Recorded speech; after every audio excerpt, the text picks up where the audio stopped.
Hello students, আমি Bablu. Welcome to my YouTube channel WB study point. আজ আমরা আলোচনা করব তোমাদের পঞ্চম শ্রেণীর বাংলা বইয়ের যে তোমাদের প্রথম অধ্যায়টি আছে কবিতা গল্প বুড়ো, যেটি লিখেছেন সুনির্মল বসু। এর যে প্রশ্নগুলো আছে, অর্থাৎ তোমাদের যে বইয়ের অনুশীলনীগুলো আছে সেখান থেকে যে প্রশ্নগুলো তোমাদের দেওয়া আছে তার সমাধান।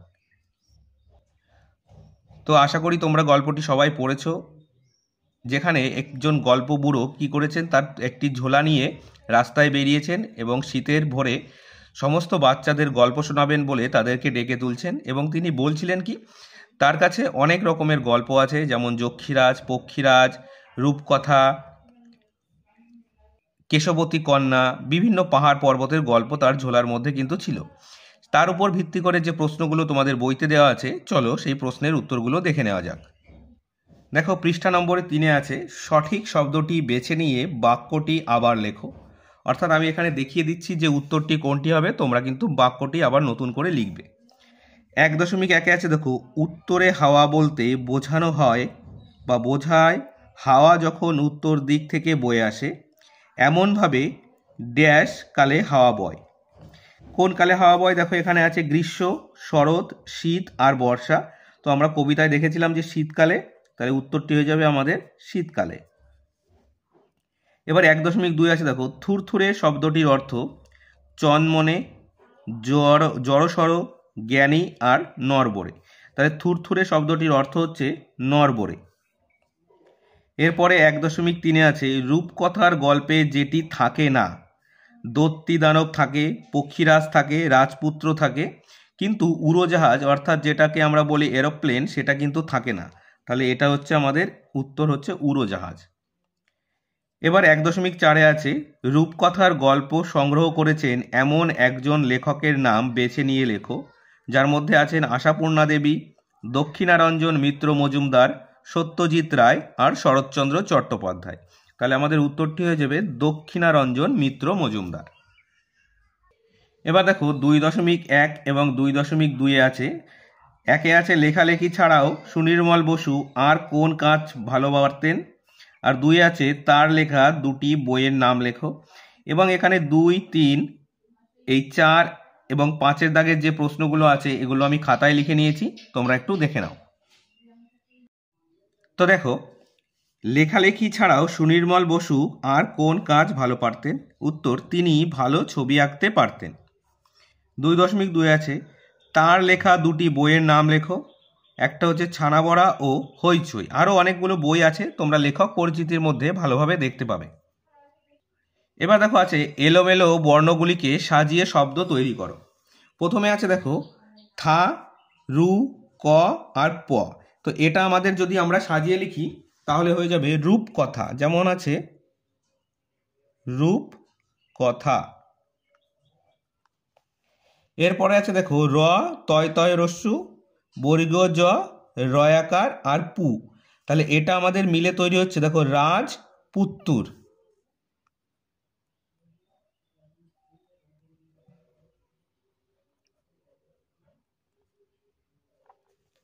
তারপরে আছে দেখো বর্গীয় জ, কয় মূর্ধন্য ষয় দীর্ঘী, রয়াকার আর প, এটা মিলে হচ্ছে আমাদের পক্ষীরাজ।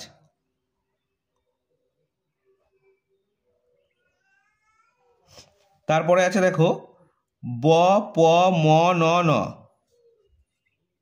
এটা হবে আমাদের এই মন আর পবন, মন পবন। এরপরে আছে দেখো বর্গীয় জ, গয়রস্যু, বয়রস্যি আর আ।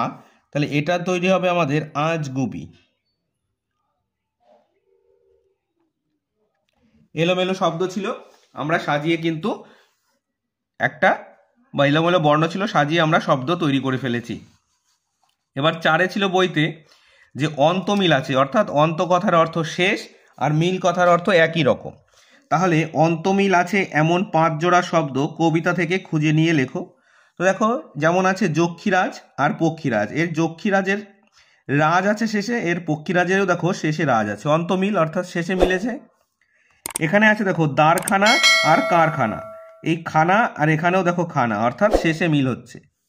এরপরে আছে দেখো নন্দিনী আর বন্দিনী, সরি এটা হবে দীর্ঘী। তাহলে দেখো এর শেষেও মিল আছে, এর শেষেও মিল আছে। এরপরে আছে দেখো ঝলমলের মোলে আর টলমলেরও মোলে। এরপরে আছে দেখো মাঠখানা আর হাটখানা, মাঠখানার খানায় মিল আছে, হাটখানার খানায় মিল আছে। তাহলে অন্ত কথার অর্থ শেষ এবং মিল কথার অর্থ একই রকম, সেই জন্য দেখো অন্ত মিল যুক্ত আমরা 5টা শব্দ তৈরি করে নিয়েছি। এবার দেখো বইতে বলেছিল বাক্য বাড়াতে, 5-এর 2-এ আছে দেখো গল্প বুড়ো ডাকছে কেমন বুড়ো। তাহলে কেমন বুড়ো না গল্প বুড়ো ছিল কি থুরথুরে, তাই দেখো আমরা লিখেছি থুরথুরে গল্প বুড়ো ডাকছে। তারপরেরটা ছিল দেখো গল্প বুড়োর মুখ ব্যথা, মুখ ব্যথা কেন? তাহলে মুখ ব্যথা কেন? চেঁচিয়ে চেঁচিয়ে গল্প বুড়োর মুখ ব্যথা, তাহলে চেঁচিয়ে চেঁচিয়ে এই শব্দ দুটো কিন্তু আমরা যোগ করেছি। তারপরে দেখো 5.4-এ ছিল গল্প বুড়োর ঝোলা আছে, কোথায় ঝোলা আছে? তো আমরা দেখেছিলাম গল্পে গল্প বুড়োর কোথায় ঝোলা আছে না কাঁধে, তাই দেখো লিখেছি গল্প বুড়োর কাঁধের ওপর ঝোলা আছে। তারপরে দেখো 5.5-এ আছে দেখবি যদি আয়, কিভাবে আসবে? জলদি অর্থাৎ তাড়াতাড়ি, তাই দেখো বানিয়েছি দেখবি যদি জলদি আয়। এরপরে আছে দেখো 6-এ ক এবং খ স্তম্ভ মিলিয়ে লেখো।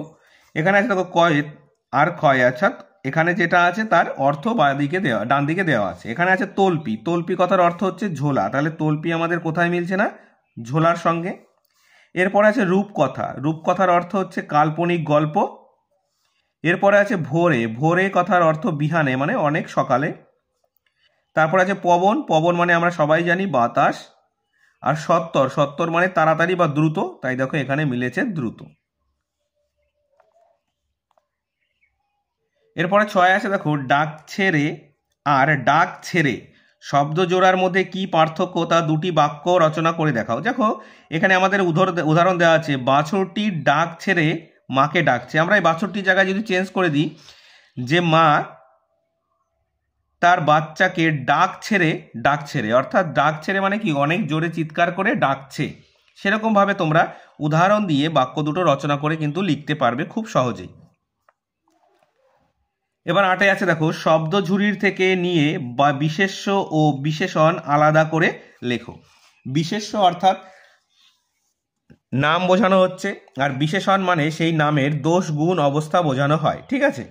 বিশেষ্যর মধ্যে দেখো এখানে আছে আমাদের সাধারণ নাম বোঝাতে পারে বা কারোর নাম বোঝাতে পারে। যেমন আছে দেখো এখানে উত্তরে, থুরথুরে, তল্পি, ঝোলা, জলদি, আজগুবি, সত্তর, শীত, রাজপুত্তুর আর কারখানা। তাহলে এই বিশেষ্য পদের মধ্যে আমাদের প্রথমে যদি আমরা একটা লিখি সেটা হচ্ছে তল্পি।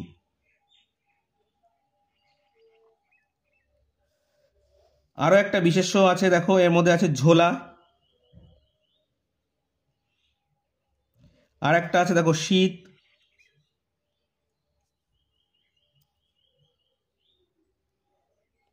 আর হতে পারে রাজপুত্তুর, সরি রাজপুত্তুর নয়, কারখানা,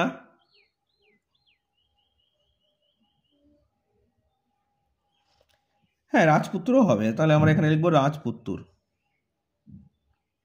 এবার বিশেষণ অর্থাৎ এই বিশেষ্য পদের দোষ গুণ অবস্থা যখন বোঝানো হচ্ছে, দেখো কেমন হাওয়া বইছে, উত্তরে হাওয়া বইছে, তাহলে এটা হচ্ছে বিশেষণ।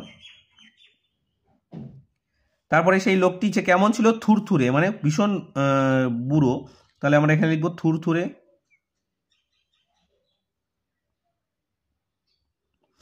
তারপরে আছে দেখো জলদি, কেমন ভাবে আসবে, জলদি অর্থাৎ তাড়াতাড়ি। তারপরে আজগুবি, সত্তর, এখানেও সত্তর মানেও তাড়াতাড়ি, অর্থাৎ কেমন ভাবে, কেমন, এগুলো দিয়ে যখন প্রশ্ন করে উত্তর পাওয়া যায় সেইগুলোকে বলা হচ্ছে বিশেষণ। অর্থাৎ কোনো কিছুর ভালো খারাপ, দোষ গুণ, রং, সংখ্যা এগুলো যখন বোঝায় সেগুলোকে কিন্তু বিশেষণ বলা হয়, এটা একটা ব্যাকরণের অংশ। এরপরে আছে দেখো 9-এ পক্ষীরাজের মতো ক যোগ মূর্ধন্য ষ অর্থাৎ কয় মূর্ধন্য ষ রয়েছে এমন 5টি শব্দ তৈরি করো। তোমরা নিজেদের মতো শব্দ তৈরি করতে পারো, আমি কিছু শব্দ তৈরি করেছি সেটা একটু দেখো। যেমন দেখো করেছি যক্ষীরাজ, কয় মূর্ধন্য ষ আছে, সমীক্ষা এখানেও কয় মূর্ধন্য ষ আছে, প্রতীক্ষা এখানেও কয় মূর্ধন্য ষ আছে, পরীক্ষা এখানেও কয় মূর্ধন্য ষ আছে, অক্ষর এখানেও কয় মূর্ধন্য ষ আছে। তোমরা এর থেকেও অন্য অন্য কিন্তু কয় মূর্ধন্য ষ যেখানে যে শব্দের মধ্যে আছে সেরকম শব্দও কিন্তু লিখতে পারো, কোনো সমস্যা নেই। এবার 10-এ আছে দেখো ক্রিয়ার নিচে দাগ দাও। ক্রিয়া কাকে বলে না, যে শব্দের মধ্য দিয়ে কোনো কাজ করাকে বোঝানো হয়ে থাকে সেটাকে বলা হচ্ছে ক্রিয়া, যাকে ইংরাজিতে বলা হয় ভার। দেখো এখানে বলছে বইছে হাওয়া উত্তুরে। বইছে মানে বয়ে চলেছে, এটা একটা কাজ করা বোঝাচ্ছে, তাই বইছের নিচে দাগ হবে। এরপরে আছে দেখো ডাক ছেড়ে সে ডাক ছেড়ে। এইখানে ডাক ছেড়ে কিন্তু জোরে চিৎকার করে ডাকা, আর ডাক ছেড়ে অর্থাৎ কাজ করা বোঝানো হচ্ছে, অর্থাৎ ডাকছে। এরপরে আছে দেখো আয়রে ছুটে ছোট্টরা। ছুটে এটা আমাদের ক্রিয়াপদ, কাজ করা বোঝাচ্ছে। দেখবি যদি জলদি আয়। আয় মানে কি আসা, অর্থাৎ এটা আমাদের বোঝাচ্ছে ক্রিয়াপদ। এরপরে আছে দেখো চেঁচিয়ে যে তার মুখ ব্যথা। কি করে না, চেঁচিয়ে অর্থাৎ চিৎকার করছে, এটাও কিন্তু একটা আমাদের কি না ভার্ব বা ক্রিয়াপদ। এরপরে 12 দাগে আছে দেখো নিচের প্রশ্নগুলির উত্তর নিজের ভাষায় লেখো। এখানে মোট 5টি প্রশ্ন দেওয়া আছে, সেই 5টি প্রশ্নের উত্তর তোমরা খাতায় ভালো করে দেখে নাও। দেখো বলেছে গল্প বুড়োর ঝোলায় কি কি ধরনের গল্প রয়েছে। উত্তর দেখো, এটা নয়, এর আগের প্রশ্নটি আছে গল্প বুড়ো কখন গল্প শোনাতে আসে। তো দেখো শীতকালের ভোরবেলায় যখন উত্তর দিক থেকে ঠান্ডা হাওয়া বইতে থাকে এবং ছোটরা সব ঘুমিয়ে থাকে, তখন গল্প বুড়ো গল্প শোনাতে আসে। আমরা কবিতায় পড়েছিলাম না, গল্প বুড়ো ভোর রাত্রে অর্থাৎ শীতের উত্তরে হাওয়া যখন বয় ভোরবেলায় বা একদম খুব সকালে ডাক ছাড়ে, তার ঝোলার মধ্যে অনেক গল্প আছে, এগুলো বাচ্চাদের শোনানোর জন্য তিনি কিন্তু গল্প শোনাতে আসেন ভোরে। এরপরে আছে দেখো 12.2 গল্প বুড়োর ঝোলায় কি কি ধরনের গল্প রয়েছে। তো দেখো গল্প বুড়োর ঝোলায় বিভিন্ন ধরনের গল্প রয়েছে। মন ভোলানো দৈত্য দানব, যক্ষীরাজ পক্ষীরাজ, রাজপুত্তুর থেকে শুরু করে চোখ ধাঁধানো হিরে মানিকের গল্প, সোনার কাঠি ও ময়নামতির গল্প, এবং তেপান্তরের মাঠ, হট্টমেলার হাট এবং কেশবতী নন্দিনীর গল্প আছে। অর্থাৎ আমরা কবিতাটি দেখেছিলাম, গল্প বুড়ো যে তল্পিটার মধ্যে এসেছিলেন, সেখানে পক্ষীরাজ, যক্ষীরাজ, দৈত্যী দানব, ময়নামতি, তারপরে কেশবতী কন্যা বা কেশবতী নন্দিনী, হট্টমেলার হাট, তেপান্তরের মাঠ, এই সমস্ত কিন্তু ছিল। এই সমস্তর উপর ভিত্তি করেই কিন্তু গল্প বুড়ো গান শোনাতেন বা গল্প শোনাতেন। এবার দেখো 12.3 আছে গল্প বুড়ো শীতকালের ভোরে ছোটদের কিভাবে ঘুম থেকে ওঠাতে চান বা চায়। দেখো গল্প বুড়ো শীতকালের ভোরে ঝোলা নিয়ে ছোটদের উদ্দেশ্যে চেঁচিয়ে চেঁচিয়ে বলে, তার কাছে বিভিন্ন ধরনের গল্প ঝোলার মধ্যে বন্দি আছে। যক্ষীরাজ থেকে শুরু করে কেশবতী নন্দিনী পর্যন্ত প্রচুর গল্প তার কাছে আছে। যদি তার গল্প শুনতে হয় তাহলে সবাইকে ঘুম থেকে উঠে আসতে হবে, আর যে আসবে না সে তার শত্রু এবং তাকে গল্প শোনাবেন না।